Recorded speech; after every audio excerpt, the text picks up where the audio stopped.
तर नाशिकमधल्या खंडागळी गावातल्या संदीप ठोक या जवानानं सुद्धा आपल्या प्राणांचं बलिदान दिलंय। अवघी 1,500 लोकसंख्या असलेल्या संदीपच्या गावातनं 10 तरुण देशसेवा करतायत। मात्र संदीपच्या जाण्यानं अवघ्या गावात शोककळा पसरली आहे।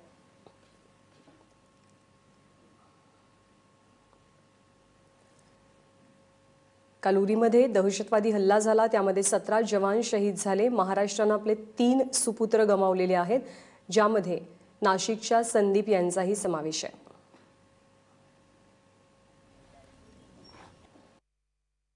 आता मी संदीपच्या घरासमोर आहे। आपण बघू शकतो इथलं शोकाकुल वातावरण।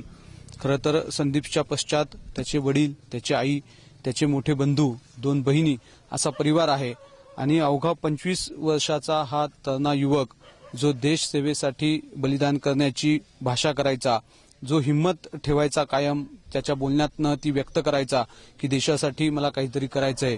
हा जवान 2 वर्षापूर्वी बिहार रेजिमेंट 6 मध्ये दाखल झालेला होता आणि गेली 2-3 वर्ष सातत्यानं लष्कराच्या सेवेमध्ये तो आपलं कर्तव्य बजावत होता आणि काल झालेल्या या हल्ल्यामध्ये संदीपचा जो आहे तो दुर्दैवी मृत्यू झाला आणि त्याच्यानंतर या खडांगळीतल्या संदीपच्या घरापुढे जे आहे ते दुःख सागर लोटल्याचं आपण पाहू शकतोय।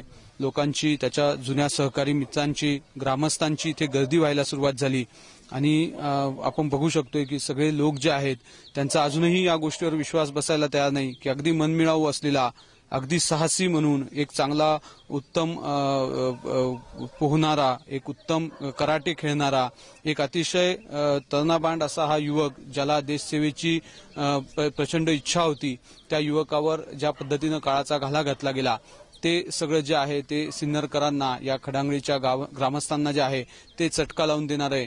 संदीपच्या निधनाची बातमी आल्यानंतर आता या गावामध्ये संदीपच्या घरापुढे लोकांची गर्दी व्हायला सुरुवात झाली आहे। प्रशासकीय अधिकारी असतील, स्थानिक आमदार, लोकप्रतिनिधी हे सगळे आता इथे येत आहेत संदीपला मानवंदना देण्यासाठी। त्याच्या एकूणच या सगळ्या त्यागाचं, बलिदानाचा अभिमान जरी इथल्या ग्रामस्थांमध्ये असला तरी सुद्धा त्याच्या जाण्याचं दुःख सुद्धा जे आहे ते अनावर होताना इथं पाहायला मिळतंय।